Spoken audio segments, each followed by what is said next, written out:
তারাপীঠ পৌঁছে গেছি। এটা তারাপীঠের হোটেলের লনটা বেশ সুন্দর। এটি একটি 5 তলা বিল্ডিংয়ের হোটেল।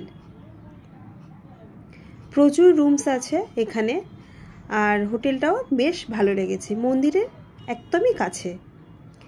এটা হলো আমাদের রুম, একটি ডবল শেয়ারিং রুম, যেখানে আমি আমার 2.5 বছরের মেয়ে নিয়ে 3 জনে থাকবো। রুমটি মোটামুটি বড়, অসুবিধা হবে না। একটি এলইডি টিভি রয়েছে, এসি রয়েছে, যেহেতু আমরা শীতকালে গেছি এসি লাগেনি। বেডের দুদিকে 2টি সাইড টেবিল রয়েছে, যেখানে চার্জারের পয়েন্ট রয়েছে, কারণ চার্জারের পয়েন্ট আমাদের এখন বিশেষ দরকার পড়ে।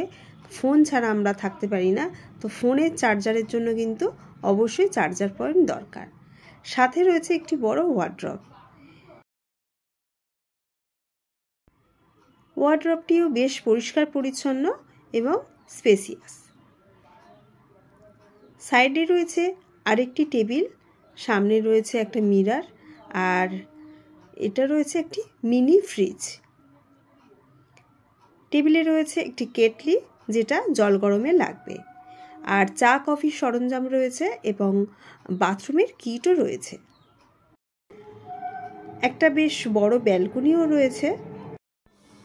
রুমের মধ্যে যথেষ্ট পরিমাণ আলো রয়েছে, যাতে করে অসুবিধা হবে না। এখানেও কিন্তু চার্জার পয়েন্ট রয়েছে। সব দিক থেকে হোটেলটা আমার বেশ ভালো লেগেছে। আমি হয়তো আবার কখনো যদি তারাপীঠে যাই, অবশ্যই এই হোটেলেই কিন্তু আমি উঠব। 2টো চেয়ারও রয়েছে, আর সিলিংয়ে কিন্তু ফল সিলিং খুব সুন্দর করে সাজানো আছে, আর 2টো ফ্যান রয়েছে। একটা রুমের মধ্যে 2টো ফ্যান আমি মনে করি এনাফ, এসি না হলেও চলবে। এবারে আসি বাথরুম, যেটা কিন্তু আমরা কোনো রুম বুকিংয়ের পরেই খুব চিন্তায় থাকি বাথরুম কেমন হবে।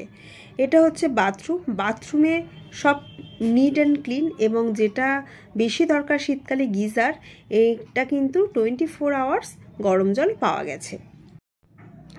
একটি সুন্দর বেসিন রয়েছে, সাথে একটি বড় মিরর রয়েছে। তো সব দিক থেকে বাথরুমও কিন্তু আমাদের বেশ ভালো লেগেছে। মেন রাস্তা হচ্ছে এই যে হোর্ডিংগুলো, কালো হোর্ডিংগুলো, ঠিক তার পাশ দিয়ে মেন রাস্তা। এই যে রাস্তাটা আছে, এই রাস্তা দিয়ে বেরিয়ে বাঁদিকে গেলেই মন্দির, আর এই মন্দিরে চূড়া দেখা যাচ্ছে। আমাদের হোটেল থেকে কিন্তু মন্দিরের চূড়াটা দেখা যাচ্ছে। এটি হলো হোটেলের রিসেপশন। হোটেল বিনাপানি, স্টাফদের ব্যবহারও ভালো, রুমও ভালো, এবং তারাপীঠ মন্দিরের একদমই কাছেই কিন্তু এই হোটেলটি। আমার তো খুব ভালো লেগেছে, আশা করি হয়তো আপনাদেরও ভালো লেগেছে।